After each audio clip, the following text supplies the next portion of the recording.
Welcome, everyone, and good afternoon or morning, depending on where you're located. Thank you for joining our Mineral Rights and Renewable Development webinar. Before we get started on today's presentation, I'd like to go over a few housekeeping items. For those of you that may have questions about any of today's topics, we invite you to type them into the Q&A widget on your screen. We will try our best to answer all questions at the end of the program, time permitting.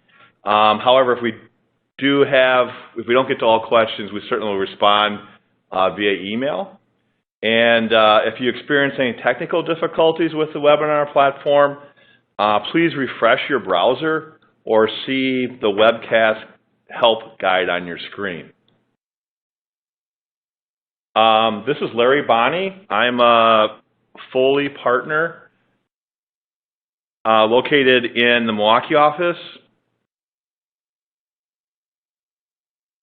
I've got 30 years of experience in real estate and development, and the last 20 years of which have been primarily focused on wind, solar, biomass storage, and then traditional energy projects.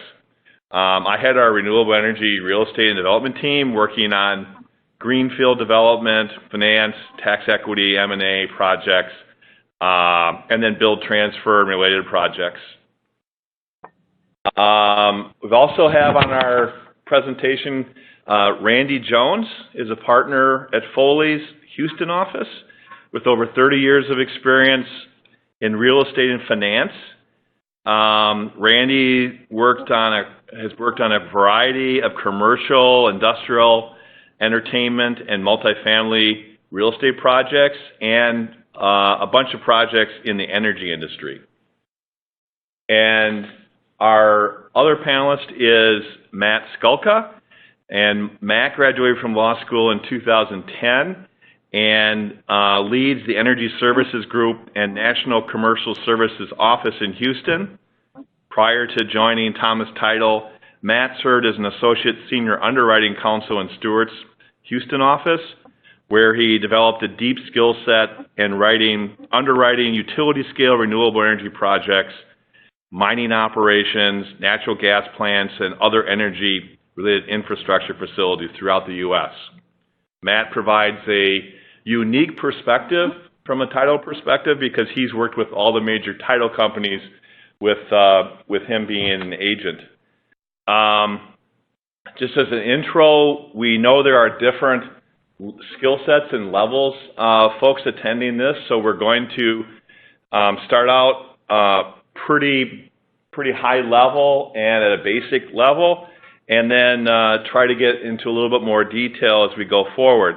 Certainly minerals have become a gating issue on renewable energy projects, and we want to kind of discuss the issues that come up. So Randy's going to discuss the basic mineral concepts that are involved, and then Matt will discuss the title coverage that's possible for over mineral rights, and what's required to get that coverage, because that's oftentimes what's driving development and driving financings.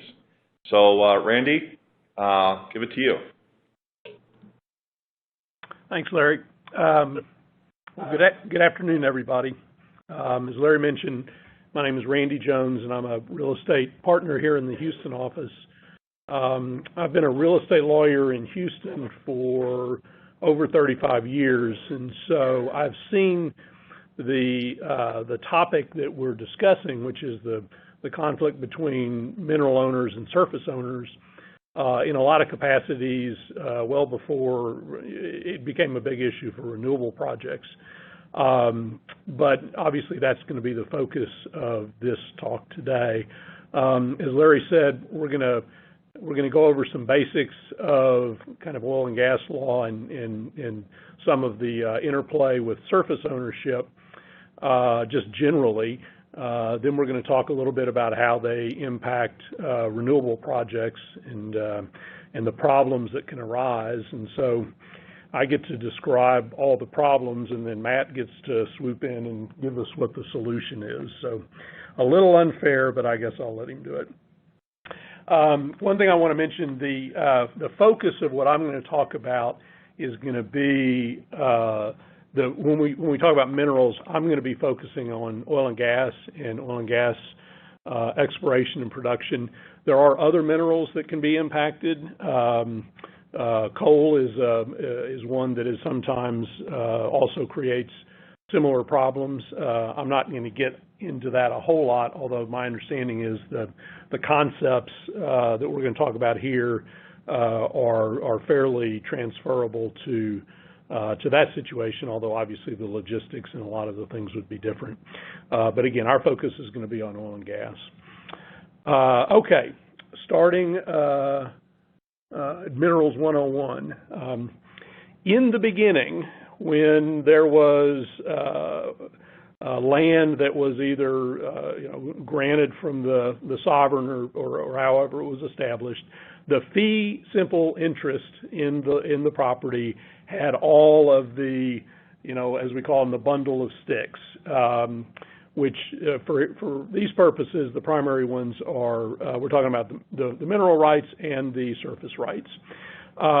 In Texas, just as in most other states, the mineral estate can be severed from the surface estate. So while it may have originally all been one single bundle of sticks, over time, at least in most oil and gas producing states, those interests have become severed. The surface estate is more or less what you would expect it to be. It's the right to use and occupy the surface. The mineral rights have a few more components to them, but essentially it is the ownership of minerals that are situated below the surface of the land. One of the primary rights of the mineral owner is the right to exploit the minerals through development activities. There are other rights, but again, for these purposes, that's the primary one. The question of what is a mineral can sometimes be tricky, but again, for our purposes, we're talking about oil and gas. It's clearly a mineral. For these purposes, there are others that could vary state to state, but for our purposes, let's assume that we're talking about oil and gas, which definitely is a mineral. As I mentioned in the beginning, the mineral rights and the surface rights were held by the initial fee owner. The primary way that those become severed is through either a deed of the mineral interest or a deed of the fee simple property reserving the mineral interest. So again, you'll see those instruments, when you're looking at title for your project, and that is the primary source of the severance. Now, of course, once severed, those minerals can be transferred independently, and that's there can be hundreds, if not thousands, of conveyances, either by operation of law through death or otherwise, but also by conveyance. But the initial severance is primarily done either by a deed of the minerals or a reservation.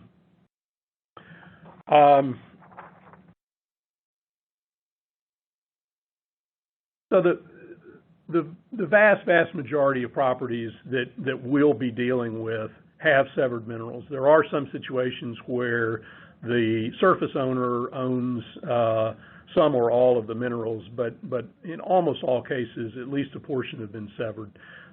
So unfortunately, you're not able to just deal with the landowner to take care of the mineral issues. And as I mentioned, the mineral estate itself can be further subdivided into literally an infinite number of interests. It doesn't matter how small it can be. Those can be they can be conveyed in fractions and just in any number of amounts and grantees. And again, in most oil and gas producing areas, they have been assigned and they're heavily fractured. So you are generally often dealing with a very large number owners of the mineral estate.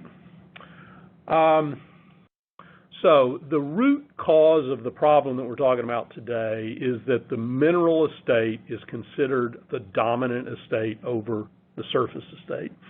And the rationale behind it, of course, is that if the mineral owner was not able to access the surface, the mineral estate would be valueless because it couldn't be exploited. So the consistent general rule is that the mineral estate is the dominant estate. And tying that into the idea that the mineral estate can be subdivided in any number of interests, every individual owner of the mineral estate, with one exception, which is royalty owners, has the right to utilize the surface to exploit the minerals. So if in a renewable project, if you were lucky and the landowner owned all of the minerals, then you would only need to deal with the landowner with respect to the conflict between the minerals and the surface. But in the more likely scenario that it's been subdivided greatly, you have to deal with all of the various mineral owners.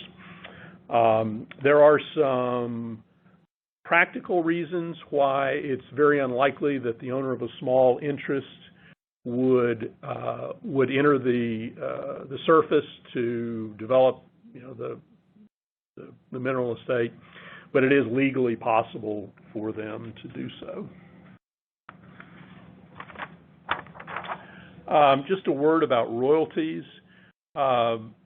In most states, and certainly in Texas, a royalty interest, which is an interest, basically the right to be paid a portion of the value of the production, is not considered a possessory interest.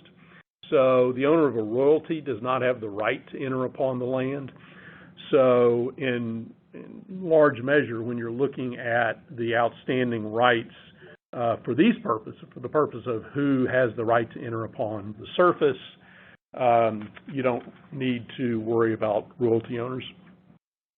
I would encourage you in this and in most other matters to check the laws of the applicable state that you're working in.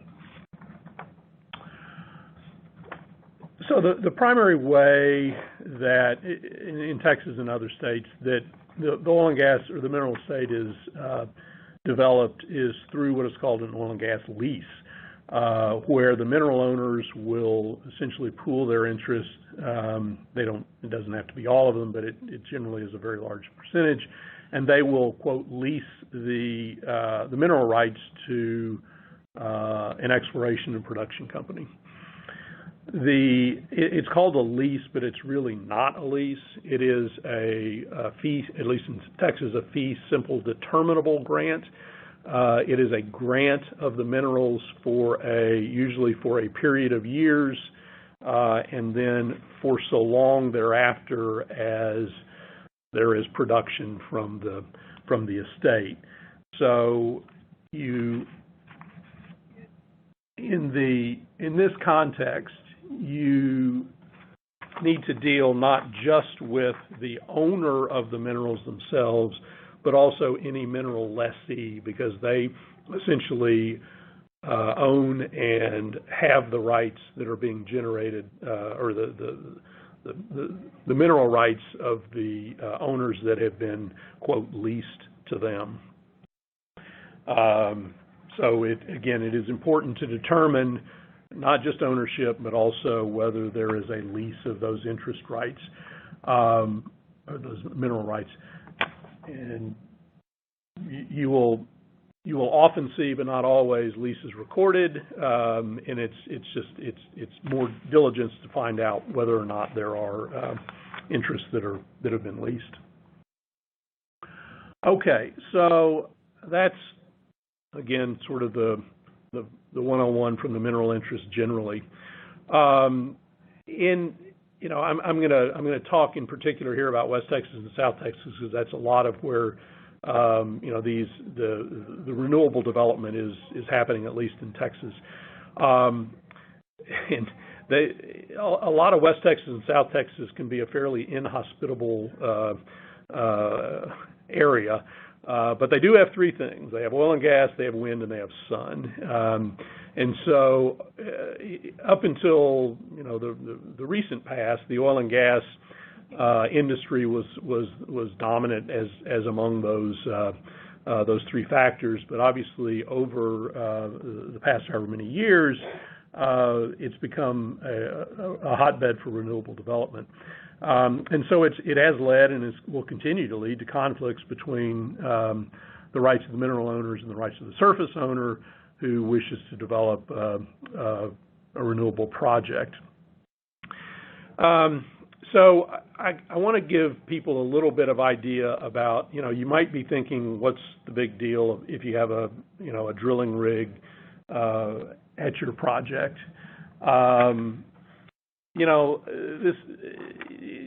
It's just a little pump jack. There really isn't a whole lot to it. It's not, they can put it wherever they want to put it.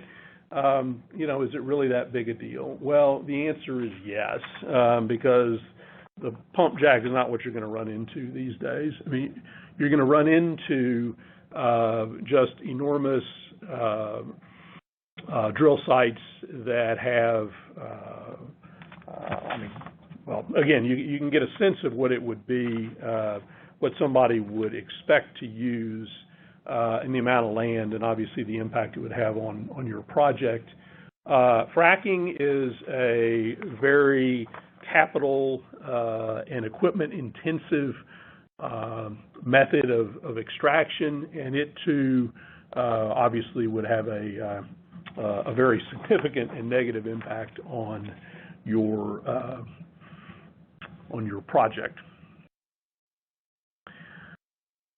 So while the mineral estate is the dominant estate, not all is lost when it comes to the ability of the surface owner to limit the use of the surface for oil and gas exploration. A number of years ago, the Texas Supreme Court adopted a doctrine that's called the Accommodation Doctrine, and I've set out here on the slide the general rule, and you can read it, where there's an existing use, and that's going to be a key, by the surface owner which would otherwise be precluded or impaired, and where under the established practices in the industry, meaning the oil and gas industry, there are alternatives available to the lessee whereby the minerals can be recovered, the rules of reasonable usage of the surface may require the adoption of an alternative by the lessee. This is a judicially created rule. In Texas, it is, there are a lot of other states have similar rules, but again, the contours of the rule and when it applies and how it applies can be different in other states. But at least in Texas, this is a real source of comfort for surface owners and their title insurers. So I want to point out that the doctrine can only be invoked by the surface owner with respect to the use of the surface existing at the time the mineral operations began. And again, for renewable projects, this is important, or it can be important, because it is not, you're not sort of locked into Accommodation Doctrine rights until the time that your project is essentially in the ground. How far along it has to be is, to my knowledge, has never been litigated, but it has to be an existing use, not an anticipated use in the future. Similarly, although I've never seen it, I think once the Accommodation Doctrine has basically, once oil and gas exploration activities have begun, the fact that maybe subsequent changes to the technology would allow other methods to be used, I don't believe that they would be, that the mineral owner would be required to move their operations just because subsequently it became easier to do. And I know for renewable development, most of it is done in the context of a lease of the surface, and in Texas, the lessee of the surface has the same rights that the owner of the surface does to make the Accommodation Doctrine applicable. Again, some other states may, some may not. Again, check your local state to see if that's the case. So in 1993, the Texas Supreme Court kind of revisited and reaffirmed the doctrine and actually even expanded it a little bit. And the general rule coming from that was that if the existing use of the surface would be precluded and a reasonable alternative exists, the mineral owner must utilize the alternative. So the key to the applicability of the Accommodation Doctrine is having a reasonable alternative to the mineral owner to exploit the minerals.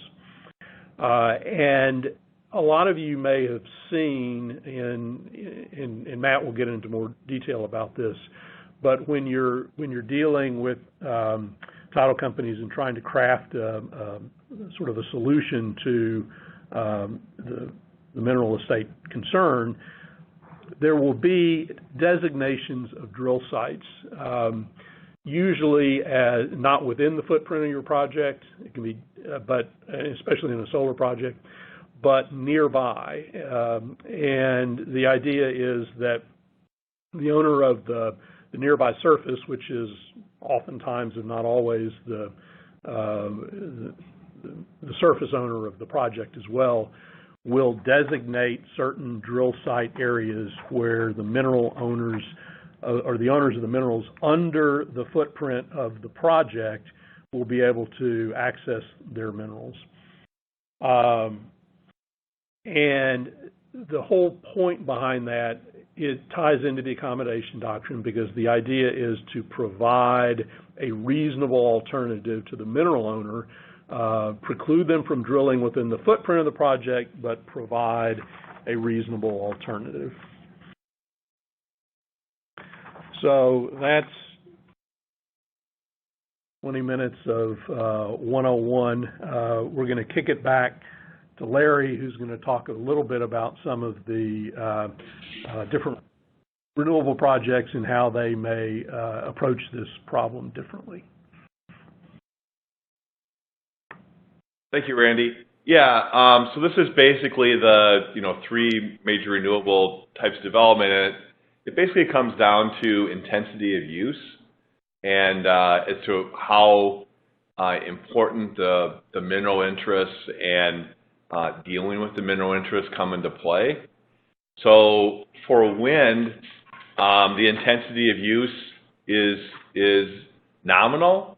So they may have a footprint of 10, 20,000 acres, maybe much more. But the infrastructure for the project is on a nominal amount of the land, so it may be 2 or 3% of the surface, and the rest of the land is used for other purposes, and the wind turbines are spread out.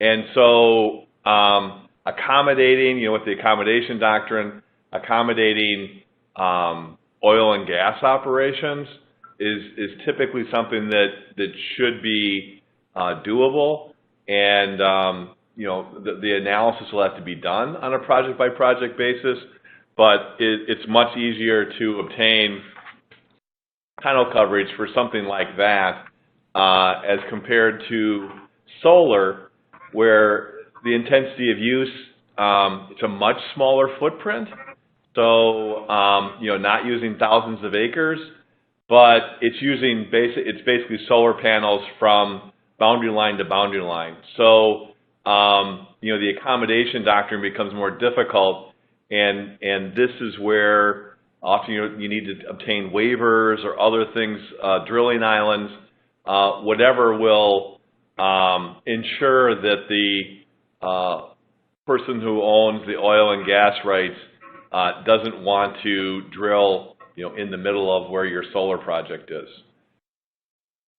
The other is battery storage, and again, intense use of the surface.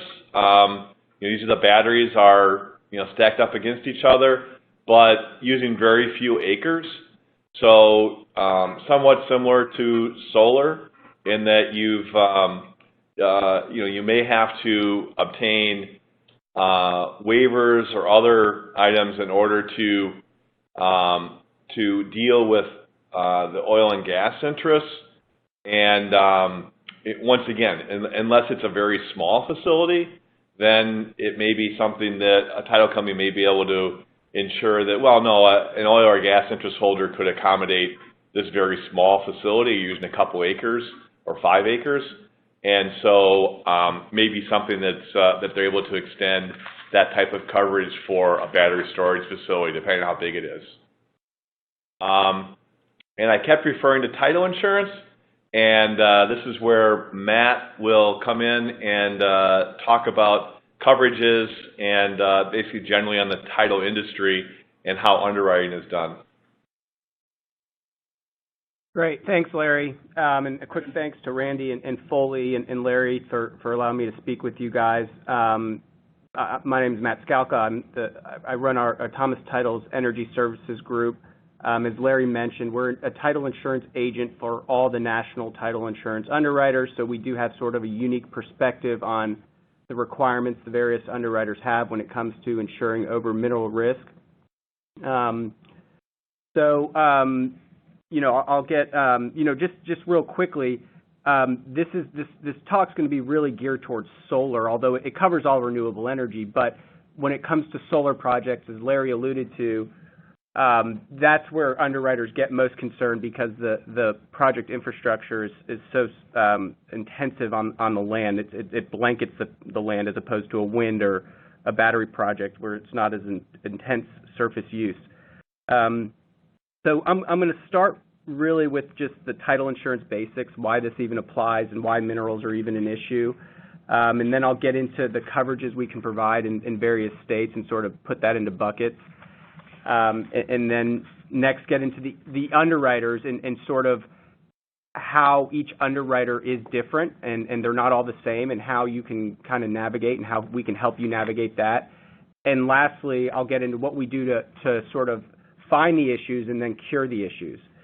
So starting out, generally speaking, what is title insurance? Well, title insurance is a contract of indemnity. So the title insurance policy will pay out in the event of a title defect, subject to the terms and conditions of the policy. But so here, that defect would be if mineral coverage was provided and your project is built and a mineral operator comes in and says, hey, move your solar panels, I want to put a well here. And as Randy discussed, they have the dominant estate, and there's some legal precedent for them to disturb your surface use. So how do we get around that? And so there's really two other pieces of the title insurance, why it's necessary. One, it's a due diligence product, right? It's going to be part of your fatal flaw analysis. We're going to search back typically to patent, when the state granted the first patent out of state sovereignty. It's going to tell you, the title commitment will tell you who owns the property, right? Who's your landowner, who are you dealing with, if there's liens, encumbrances, pipeline easement, third-party rights on the property. So it's going to impact your site layout. Additionally, it's going to tell you if minerals have been severed. We're not going to trace out mineral ownership typically on a title commitment. We're going to show you the severance. Hey, your surface owner does not own the minerals, so we probably need to approach and get a landman to do a full mineral ownership report, which is essentially a title search of the mineral rights, which will trace out the mineral rights. As Randy said, if you're in a county in the Permian Basin or in a different play across the country, you can have thousands and thousands of documents in the real property records that are affecting minerals that would not show up on the title commitment, or your title commitment just for a single piece of land would be hundreds of pages. The other piece of a title insurance policy, it's an insurance policy, right? So we sort of due diligence and then we slap a policy on the back of it. And it is one of those, necessary evils, right? Your debt, your construction lender is going to require one. Your tax equity provider is going to require one. So you've got to be making sure you're working with a title company that knows how to provide this mineral coverage, because not every title company knows how to. And the first thing I always say is when you're placing an order, speak with your title company about search periods. it's very important that, a typical commercial title company may just go back 30 or 60 years or rely on a prior title policy and come forward. That won't work on these projects in most jurisdictions. There's a few jurisdictions that will, but in most, it won't. And you need to go back, I always say, in Western states, you need to go back to patent. Because Western states are much younger. Usually it's going to be the late 1800s or the mid 1800s where you go back to patent, and you will then capture every single mineral severance, which you'll also capture railroad rights, historical pipelines, and historical easements. Because the nature of these projects, they're in areas that have never likely been searched, you need to make sure that you're going back far enough. In eastern states, it's a little different because states are much older. We're not going to typically ask that you go back to the King's Grant, but we will. I always say you got to go back to the Industrial Revolution, right? That's when people started reserving and granting easements. So you need to go back to that point in time at least, which is typically around 150 years. One thing we do find in southeastern states is you typically go back to when the courthouse burned down during the Civil War. You typically find that the courthouse was burned down, and so you can only go back as far as the records allow, and that's how far back you go. So next, I'm going to jump into sort of the coverages we can provide in the various states, and I'll dive deeper into these, but this is sort of an overview. So in ALTA states, which ALTA just stands for American Land Title Association. It's just a trade group. I'm sure you guys are used to seeing ALTA surveys, and it's a trade group. And the vast majority of the 50 states have adopted the American Land Title Association forms, which is the policy and the various endorsements. So the ALTA version of the mineral endorsement is called the ALTA 35, and there's a lineage of them. There's the 35-1, the 35-2, the 35-3. Essentially, they're very similar coverages. They're covering enforced removal of your project improvements as a result of mineral operators exercising their rights. Some of them have plans, so they're forward-thinking. You tie them to a site plan. Some versions of the endorsement have described improvements, so you describe the improvement that's already on the ground, or you just tie it to the improvements that are located on the ground according to an as-built survey. There's some states that are a little different. Texas has its own association called the Texas Land Title Association.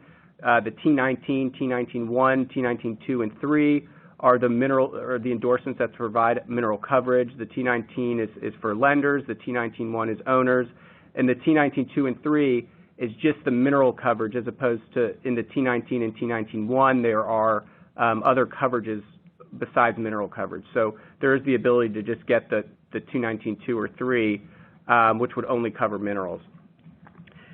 One thing, and Florida is similar in the sense that it has its own forms, but it's pretty close to the ALTA 35.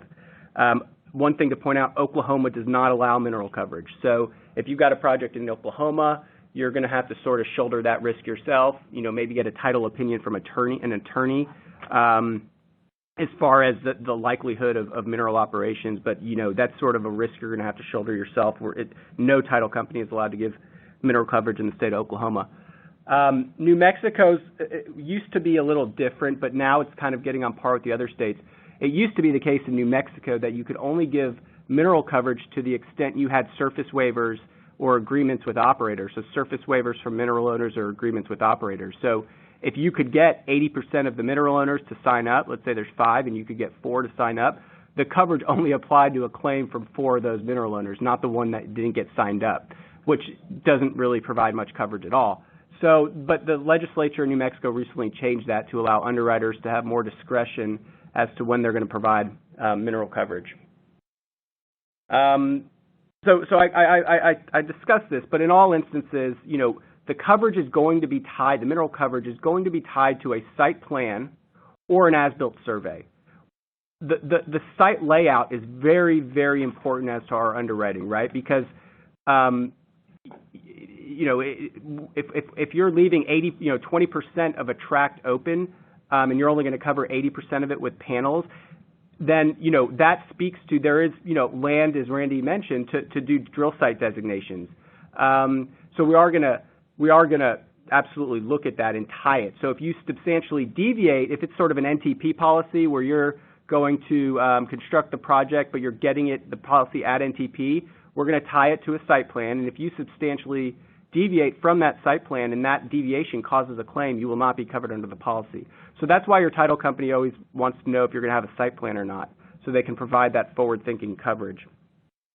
And one other thing I like to point out is that a mineral tract and a surface tract are not always the same. A mineral tract might be a section of land, 640 acres, section 12. Well, that mineral tract could be divvied up into very different looking tracts, maybe quarter tracts or whatever. And I say that to say we look at when we underwrite these, we look at each mineral tract on its own. You don't blend the percentage of surface waivers you have between the various tracts, surface tracts or mineral tracts. Each mineral tract stands on its own. So that's very important because an operator can lease that specific mineral tract, and that's where the claim would come from. We always, in the commercial title insurance world, there's always this discussion of loan versus owner's policy, and title companies tend to take a little bit more risk on loan policies because they're one step removed from a claim, right? A foreclosure must happen. The owner must stop paying on their debt. So, but in these deals, since tax equity, although they come in under an owner's policy, they take sort of a hands-off kind of a debt position as far as the knowledge they have about the project during construction, at least from my view. So we underwrite these as if the owners and lenders, everyone's getting the same coverage. You have to act that way. And one thing I sort of glossed over, but I want to sort of reiterate this on the search periods. Another reason that's very important is if you get a month before closing, tax equity closing, or even your construction financing, and all of a sudden you've realized that the title company didn't go back 150 years, it's too late because they're going to have to go back, do a 150-year search, which is going to take a couple weeks. And then if there is mineral severance, you've got to negotiate with the mineral owners and then negotiate with any operators as well. So I just want to stress the importance of making sure your title company is doing that full, back to patent search or 150-year search in jurisdictions that allow. There are a few jurisdictions where you don't need to do that. We've seen that in North Carolina where sometimes the underwriters are comfortable with a 60-year search. Hawaii can be like that as well because there really are no minerals there. But that's just something I wanted to stress. So next, we're going to look at the ALTA 35-3, which is one of the commonly issued ALTA mineral endorsements. If you're following along, you can see it describes an improvement, which means a building structure located on the surface of the land. The question I always get, well, that doesn't include solar panels, right? Well, there's other endorsements that we issue that will make sure that they're called the ALTA 36 series endorsements in ALTA states. And in Texas, we're able to provide an affirmative coverage that defines your project improvements as improvements for endorsement purposes. So you're covered there. But if you noted, hey, I don't see solar panels, well, don't worry, you're covered outside of the scope of this endorsement. And then you'll see that it discusses a future improvement, right? So that's something, again, let's just assume it's solar panels. And again, I'm focusing on panels because that's really where the mineral issues come in on solar. But it's a future improvement that will be located on the property subject to the plans. So again, you've got to build in accordance with those plans. And then the plans are defined in letter C, and then that's where the site overlay will be put on the survey, the ALTA survey. Just like you see in survey exceptions, we're going to define the survey. And then lastly, number 3 is the coverage piece, which is essentially enforced removal coverage. We'll cover you. I talked about title insurance being a contract of indemnity. We'll indemnify you for your loss as a result of a mineral operator disturbing your surface use. So it's a very sort of valuable endorsement.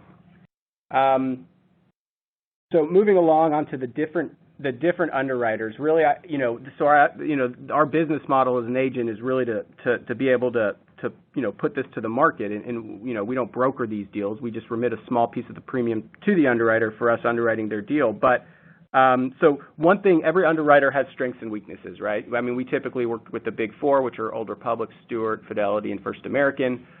We were able to issue with all of them. So location, right? Due to just the way the titles industry kind of came about, it started in a very regional sense and grew sort of organically. And each underwriter has very different strengths and weaknesses in different parts of the country. So and that comes for tidal resources. So some underwriters are able to have access to great tidal plants in certain parts of the country, and some don't. And it's not just the access to plant materials, but also the people. I mean, having connections at each underwriter, there are some underwriting counsel that are much better than others, and some that understand this business and some that don't. So it's important to have those contacts. The project value is important because every underwriter has different approval levels at different steps.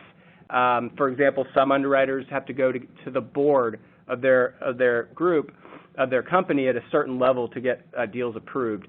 So knowing that and knowing which underwriter has different thresholds is helpful because obviously the level of scrutiny goes up as the dollar value of the project goes up. And lastly, and most importantly, would be risk appetite.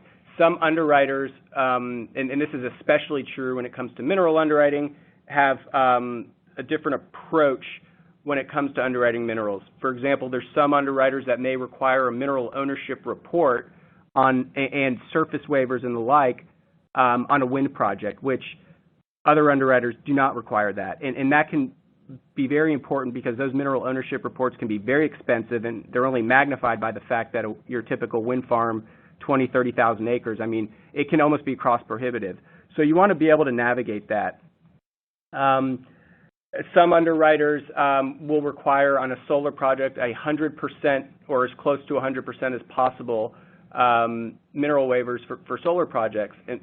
And although every underwriter requires that you go out and approach everyone and really make a concerted effort, some are more lenient on that 100%. Now, everyone always talks about a 50% rule. There's no flat rule, and I'll get into the curative, how we look at these in the next slide. But there really is no rule. It's a fact. It's a totality of the circumstances sort of test, and each project stands on its own merit, and really each mineral tract stands on its own merit. So getting into sort of how we cure these issues and how we deal with them. I mean, the first thing, right, is once you order the title commitment and you speak with your title insurance agent or your underwriting counsel at the title insurance agent, and you say, hey, here's our commitment. We're going to need mineral coverage. Do we need to get a mineral ownership report? And every jurisdiction is different again. So if you're in Hawaii or North Carolina and you don't see any severance, you might be okay. Some states have dormant mineral statutes. Florida has sort of one. I think Louisiana has one where if the minerals aren't used or there's no claim filed of record in the public records, if there's no mineral claim, which is really just a notice piece of paper, then the minerals revert back to the surface owner. So you've got to reach out to your underwriting counsel, make sure they're researching the local rules before you go and spend a bunch of money on a mineral ownership report that's unnecessary. So starting off the bat, you get your mineral ownership report. Turns out surface owner owns 50% of the minerals, and then various parties own the other 50%. So right off the bat, you want to make sure your site control documents, your lease, your easement has non-interference language in them, because that's essentially going to waive the rights your surface owner has to use the minerals. Now, it's not, it's counterintuitive. Why would the surface owner want to mess with the project, right, by leasing to an operator? But you want to make sure it's in there because, if tax equity is looking at it or someone else, you want to make sure that's in there, the non-interference language. So then how do we cure these things? You always do your mineral ownership report, right? So like in the example I was using, mineral ownership report, surface owner owns 50%, and then let's say you have, 5 owners that each own 10%.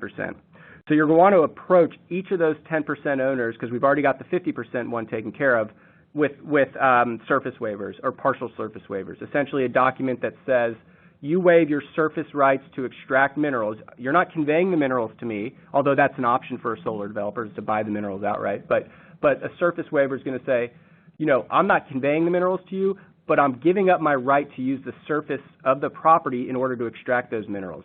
So the mineral owner can still lease to an operator if they drill off site, if they do directional drilling, but they cannot disturb the surface use of the property in order to extract minerals.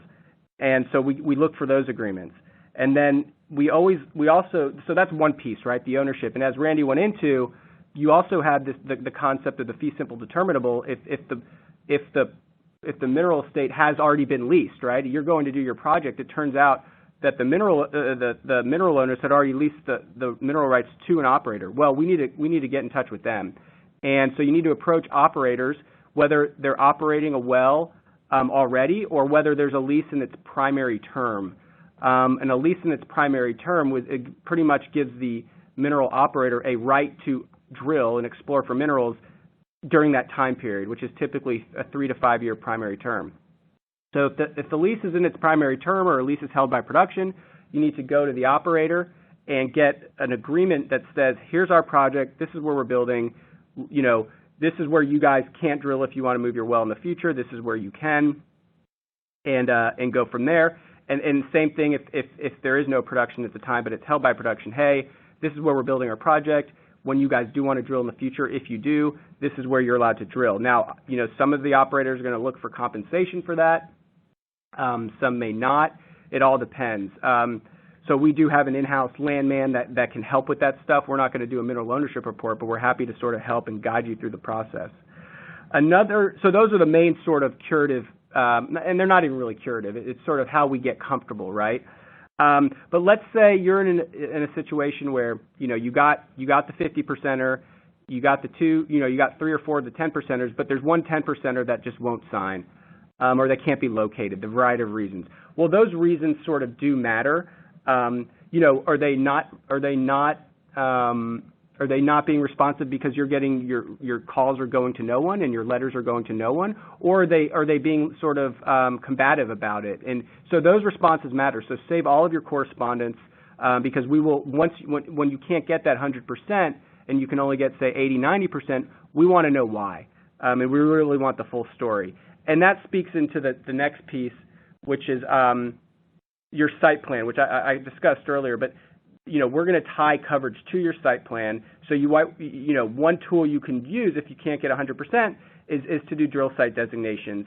And even if you do get 100%, some of those mineral owners might negotiate drill site zones anyway, which we typically see, right? Yeah, I'll waive my surface rights, but I want to make sure, I'm not shooting myself in the foot, and no operator is ever going to want to lease my minerals. And so within the project, within the lease area, but not within the panel area. I mean, there's a distinguish there.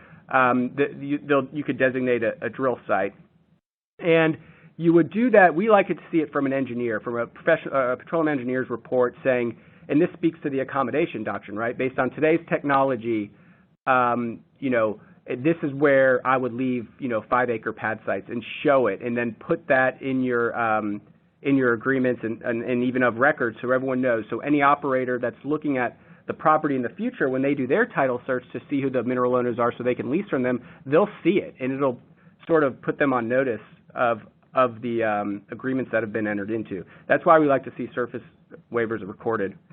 So there's other tools we have. In Texas, we have what's called Rule 76, where if you're in a county of 400,000 people or you abut a county of 400,000 people and have I think it's 140,000 people or more, it's not a lot of counties in Texas, but it is, as projects move closer to the Houston zone, especially solar projects, it's something to think about. And essentially, it forces mineral owners. You go to the Railroad Commission, which is Texas's governing body of the oil and gas business. It's called the Railroad Commission, but it's just a historical name. And they will come to it's an administrative hearing, and they will create a plat that will that will be of record, that will show where the designated drill sites are, and it forces the mineral owners to agree to it. So that's one thing you can do, especially if you have combative mineral owners. Colorado has a similar model as well. It's not called Rule 76, but it's sort of a model where it forces mineral owners to come to the table. Florida has a similar, not a dormant mineral statute, but in their Marketable Title Act, sort of a way that you can minerals can revert back to surface ownership. And Hawaii, like I said earlier, there really are no minerals. So I kind of want to close on this, but the main thing is you want to tell us a story, right? I mean, you want to say, you got to go out and try and approach everybody, but at the end of the day, keep the correspondence of why people won't respond, and because if it's because they can't be found, that's a good sign, right? If it's because the mineral ownership report says the last known owner of the minerals died in 1940 in, whatever county, Pennsylvania, and their estate hasn't been probated and there's nothing there. Depending on the ownership of that, we might, there might not be any curative issues. And I always like to say, if we can't find it, who else can, So we take a pretty practical approach to these things. And just, remember, wind battery projects and solar projects are all looked at differently. Wind, we don't typically require mineral ownership reports. It's really we'll do sort of our own due diligence in the back end on it. You want to maybe reach out to operators in their primary term and that are holding the minerals by production. Solar, totally different game. Approach everybody and get as much as you can. And storage is somewhere in between, right? It really just depends because the footprint might only be an acre or two if it's a standalone storage project, depending on the size of it. And they're typically placed, they might be placed next to substations, which, I don't even, that on the practical side, it's really hard to drill next to a substation.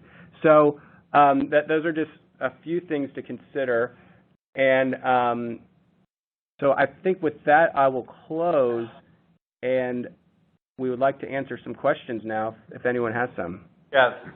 Why don't I don't know, Randy and Matt, on your end, you should be able to hit the Q&A toggle and go through some of these questions. So maybe a lot of them are regarding title questions or practical drilling island questions. So maybe you can just take them in order. Yeah. We're looking.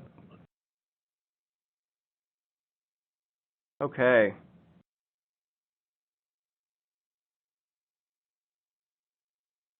All right.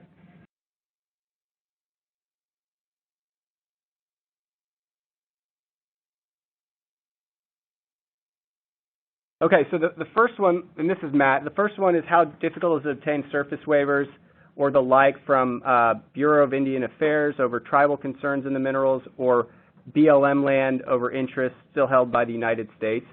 So on the tribal land, I don't know. I imagine it operates similarly to BLM land.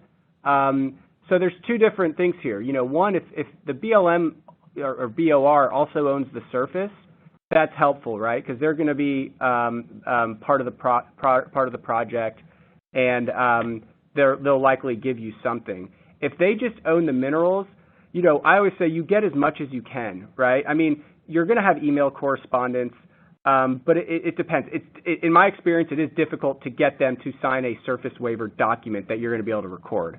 But that's not to say we can't get comfortable with maybe some sort of emails with someone with authority.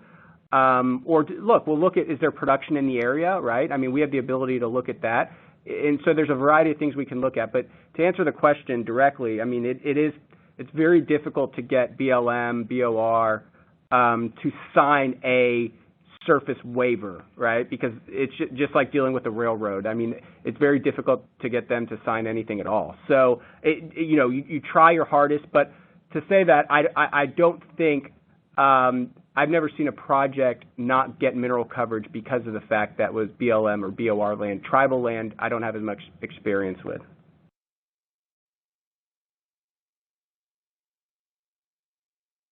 So the next question is, can you please detail in what way New Mexico title insurance underwriters have discretion over coverage over endorsements over minerals? Well, no, it's similar now, I believe, to any other state. I mean, they have full discretion. It used to be the case that they did not, where they could only insure to the extent you had the documents in place. But now from what I understand, the legislation that passed, they have pretty much full discretion, just like any other state in their ability, except Oklahoma, obviously, in their ability to provide mineral coverage.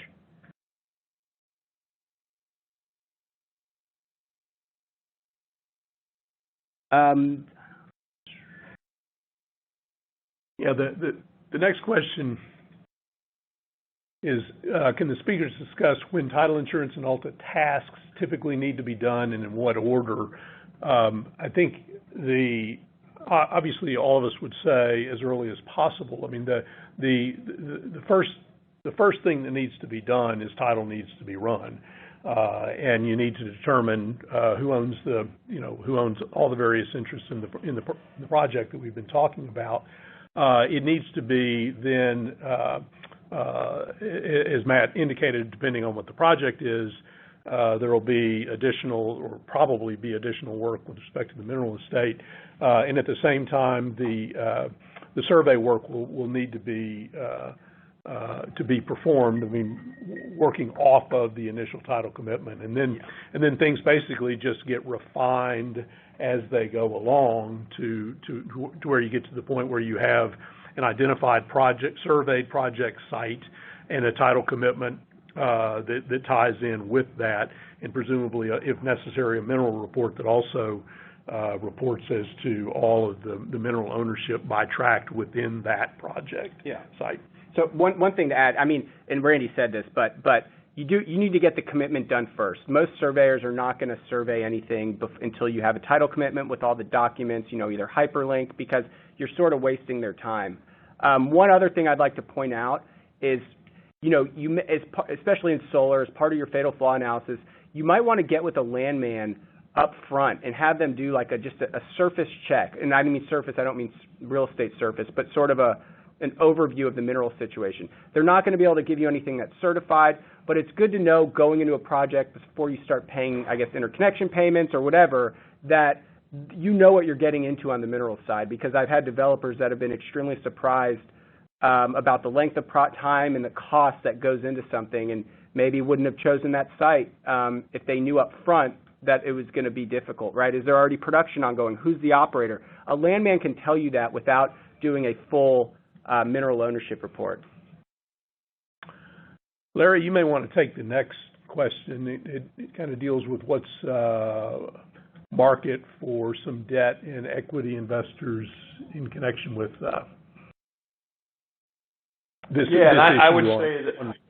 Yeah, I certainly would say what's market is, that lenders and tax equity investors don't want to spend time and money on this issue, so they very much rely on the title insurance company, and they say, if you can get me this endorsement, I'm fine. You work with the title company and figure out what it's going to take to get there. So that's kind of the market on because they don't want to become experts in the area. They want the coverage and ask the borrower or the sponsor, you take care and satisfy what's going to be necessary to do this. Okay. The next question is, do you always have the title company do the mineral research? Do they ever have you contact a vendor for the research directly? Matt can chime in, but I mean, I think when it comes to underwriting this issue and at this level of policy amount, they're either going to do it themselves, or they're going to have to be 100% comfortable with whoever's done it. And I think the former, them doing it themselves, is almost always going to be the case. Yeah, it used to be that way, but it's really actually changing more to really a third party, because one, I'm insuring what they're providing. I want an expert, right? I don't spend all of my day doing mineral ownership reports in a courthouse. Now, we do have a landman to review that, but it's now what you're seeing really is third parties, landmen, right? And especially with oil and gas being down right now in the traditional sense, right? Prices are low. There's a lot of landmen, really good landmen available that'll work at reasonable prices in order to do this research. And then we're not tying up our title resources on work that can be done by a landman. So the next question is, when setting aside a drill site, what is the typical size safe of the drill site that is set aside for oil and gas operators? We typically see anywhere from 2 to 5 acres, and Randy had a picture of what a site looks like. You can see what they look like. Now, and I went into this, right? We want to typically we like to see what a professional engineer would say, right? We want the experts to say, if I was going to drill here, where would I drill? So that tells you where to leave your sites. You got to make sure the site has ample access. to public roads, because it can't just be in the middle of the project, because you can tell, like Randy showed you, I mean, the amount of, if you've ever been to one of these sites, the amount of trucks that are going through these sites constantly, 24 hours a day, especially during drilling, it's mind-boggling. So there needs to be plenty of access, and that's why you want to have agreements in place, because there's going to be unforeseen circumstances where, you know, they break one of your roads or you're sharing project roads. So you really want to make sure that you're leaving ample room for them. All right, we have a question about provisions in a lease with a coal mining company, assuming they do not have the mineral rights. I'm not sure I'm in a position to really speak to that. I mean, I think I think it's going to be. I think generally it's going to be the same idea as if a landowner owned the mineral rights or didn't own the mineral rights. I mean, you're going to want them to obviously agree either to not utilize the surface, or if they are, to have a very specific agreement about when they can, what they can do. But not just the surface. I think you have the issue of underground mining and subsidence and all those things that come along with it. But I don't know that. Yeah, one thing. Yeah, I think that's right, Randy. And I also. You may have a requirement about the maximum surface depth that they can have, so they're not close to the surface in their mining, and require them to be 300 feet below the surface in their mining. So there are different things that are, once again, are what's going to be reasonable from an engineering perspective, that will give comfort that there won't be a subsidence issue. Yeah. The next one is, and this is a really great question, how does one mineral owner having the executive right to lease affect curative action for waivers and accommodation? So this isn't a blanket rule, but traditionally, you know, the executive right holder does have some duties to account to the royalty owners, but that duty has been heavily litigated, and we're pretty comfortable with the fact that you typically only need to get the executive right owners to sign the accommodation agreements, the waivers. They have the right to execute the lease. They're the executive. They're the ones that make the decisions. So a royalty owner can't execute a lease, and so by themselves, unless they have a piece of the executive right. So we're typically only concerned with the executive right, and it's important to tell your landman that, because landmen are traditionally used to dealing with oil and gas companies who do care about mineral owners, because that's who they're going to, royalty owners, because that's who are going to pay. You can save a lot of cost and expense with your landman if you tell them, you know, maybe we're only concerned with the executive right, or don't worry about curing that mineral royalty right issue, because we're not going to approach them for any sort of waivers. So that's a great question. So we really are concerned with only the ownership of the executive right. Okay, we're running a little over, but we're going to try to get to as many of these questions as we can. There's a question about how would you propose accommodation areas in locations where there are severed minerals, in areas where the only viable minerals are aggregates, such as sand and gravel. Well, I think the first issue to decide is whether in that jurisdiction it's part of the surface estate or the mineral estate. And in a lot of jurisdictions, sand, gravel, and others would be considered part of the surface estate, in which case the severance of the minerals doesn't really affect it. You'd be dealing with the surface owner. I think if you were in a jurisdiction where that was considered part of the mineral estate, it would probably be very similar, if not identical, to coal. However, I don't really know that I mean, as to the sand and gravel, for example, that would be below a solar project, I really don't know how it would be meaningfully accessed through an accommodation area. That I think is probably going to end up being a waiver more than a designation of an accommodation area. So yeah, I think there's probably the Oklahoma one right below that too, Randy and Matt. You know, if there's no coverage available in Oklahoma, how do lenders get comfortable with fractured mineral estates? Is there another type of policy available? And basically, for wind, it's not an issue. The same way as building a shopping mall or a building in Oklahoma, where you can't get a mineral coverage.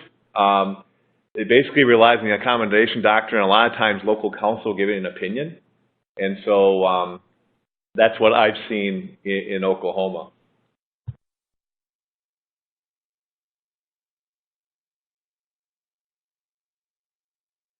Okay.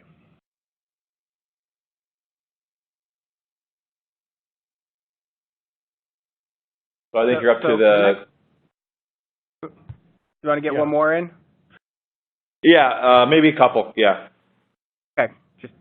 So the next question's in Texas. In addition to a mineral ownership report, is a mineral title opinion required, or is it more of a boots and suspenders approach? I would say yes. A mineral title opinion is not technically required. Some title companies that don't have a lot of experience will require one. I've in one solar deal I did in the Permian, we did require one because it was so there was active production, there was different depth level production, right? You can have leases that lease from 5,000 feet to the surface, and then another operator's extracting minerals from 10,000 feet to 5,000 feet, and even a third operator from below 10,000 feet. So there was so much confusion, and so we did require one there, but typically the answer is no. Again, especially if your title company has a landman on staff or someone that or an oil and gas attorney that knows this sort of stuff. So the next question is regarding solar. What typically is the accommodation fee for getting a subsurface mineral owner to agree to drill pads? So it depends. I mean, some of that is obviously confidential information, but it depends. Who are you dealing with, right? Are you dealing with an operator that owns the minerals? Because if you are, because an operator like an Apache or Exxon can own minerals as well as being an operator. So it all depends on the ownership. I mean, I always, you can get a landman to tell you what the market value of a mineral acre is in that area, and that's what it should be, right? You can almost look at it as if you're buying the minerals, right? What's it going to cost to buy the minerals? That would be like a good ending point, or at least a reasonable amount to me. So you want to ask your landman, especially if they have local experience, and if they don't, they'll know people that have local experience, and they can tell you what a reasonable price per mineral acre is. Maybe a couple $100, maybe $10, but it's essentially what the cost of the bonus payment would be to the land or to the mineral owner should be roughly the cost that you're paying, because that's what you're essentially buying. But they still have the right to. If you're leaving drill pads, they still have the ability to drill. Yeah, and let me say one other thing. When you're dealing with operators, sometimes through designations of drill sites and other access areas, you can actually make the alternative drill site more attractive than it would have otherwise been, and so that's not necessarily a cash cost as much as it may be inability to give them something that they might be able to have that they wouldn't otherwise be entitled to force on you. And we can probably get through these. I think we can probably get through them in 5 minutes if people want to drop off. But we've got one dealing with solar projects in Texas and New Mexico where mineral conveyancing can be complex. Are mineral title opinions prepared by attorneys in addition to mineral ownership reports prepared by landmen?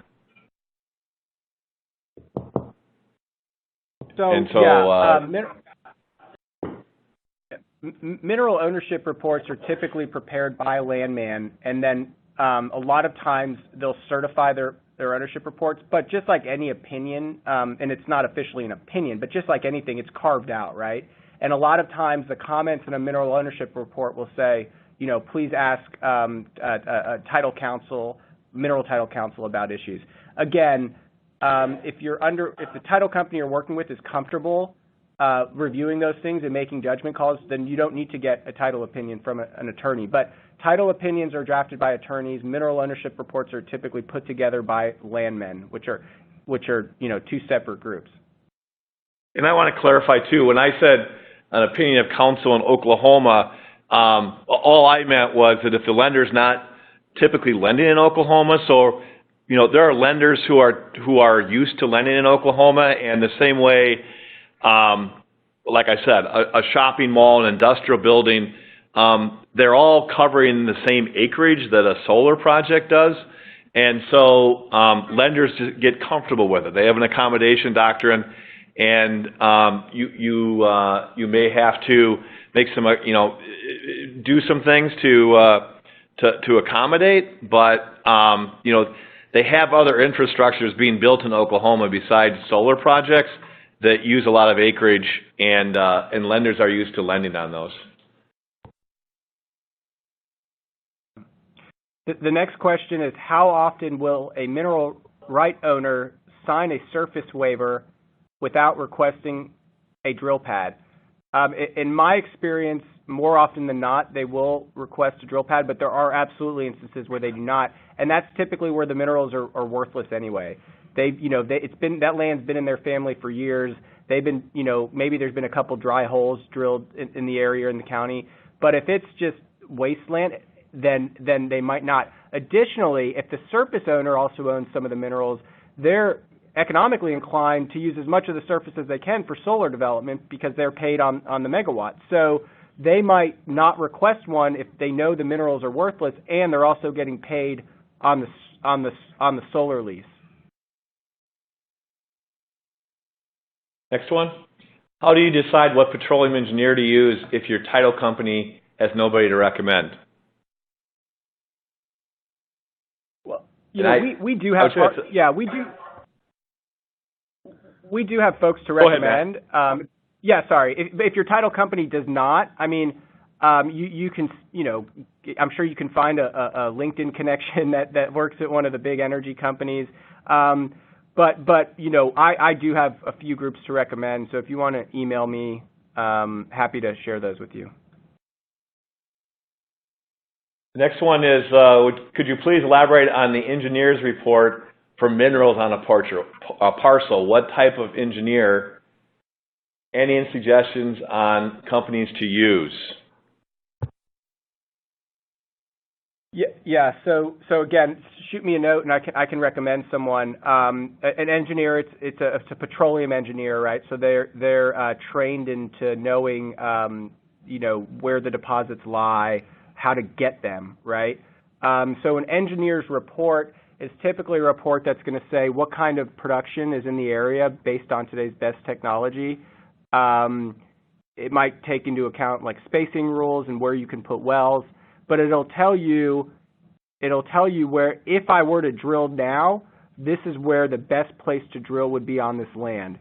And then you can set aside that land, which speaks directly to the Accommodation Doctrine. You did you're giving the mineral operator a great spot to drill. So the sort of converse of that is that if they were to drill, they have a very reasonable spot, and it would be unreasonable for them to impact your surface use. And I think the last question we have is approximately how much does title policy cost for a $100 million project? Is the pricing based on a percentage of coverage? And I think I can answer. That pricing on title policies varies greatly from state to state, whether it's regulated or fixed pricing, or submitted pricing. Some are competitive pricing. So that's all over the board on the pricing of a policy like that. It could be 50 cents a thousand. It could be $5 a thousand. So it's all over the board. Now, do you have anything else to add? No. We have one last one. Do you have a recommendation for a title office company that has accepted an email from BLM in order to issue the minerals endorsement? Thomas Title. Send it to me. We'll take a look. That concludes our conference today. And just a reminder, today's program is being recorded and will be available on Foley's website in the next few days. At the conclusion of this program, a questionnaire will appear. Please do take a minute to give us your feedback on the presentation, because it's kind of important for us to know your thoughts and what's shaping the programs and what we should talk about in the future. So thanks much for attending, and we will include our remainder web series, send the invitations out for those on a going forward basis. Thanks much.